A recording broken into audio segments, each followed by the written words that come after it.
इच्छाएं बढ़ती हैं, वैसे ही नफरत की दीवार खड़ी होना शुरू हो जाती है।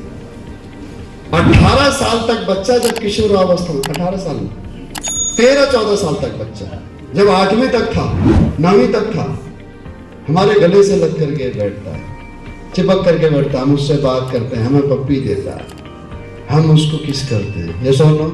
अब बोर्ड के एग्जाम है, अब उसके करियर का सवाल है। क्या है? करियर का सवाल है। अब हमारे को टेंशन है कि अगर ये 10वीं में अच्छे नंबर लेकर के नहीं आया तो इसको जो है कि साइंस नहीं मिलेगी, ये आगे नीट के एग्जाम नहीं दे पाएगा, समझ, ये आगे एआई के एग्जाम नहीं दे पाएगा। तो अभी से टेंशन हो गई है, अब उसका खेलना कूदना बंद, अब उसकी हेल्थ की चिंता हो गई है। अभी तक हमने बर्गर पिज्जा सब खिलाया, अब हम उसे कंट्रोल करने लगे, अब वो हमारे दोस्तों के साथ घूमता है, अब हम उसे मना कर रहे हैं। क्या अपेक्षाएं बढ़ गई? क्या बढ़ गई हैं?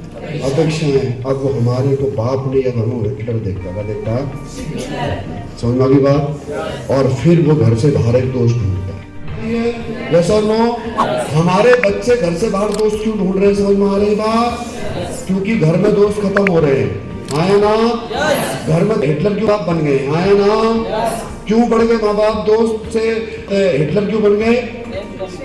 अपेक्षाएं बढ़ गई। क्या? अपेक्षा बढ़ गई, अपेक्षाएं बढ़ गई है। बात समझ में आ गई? ऐसे ही नेटवर्क मार्केटिंग में होता है, जब ऑफलाइन और डाउनलाइन शुरू में आते हैं तो बच्चे और माँ बाप की तरफ प्यार करते हैं।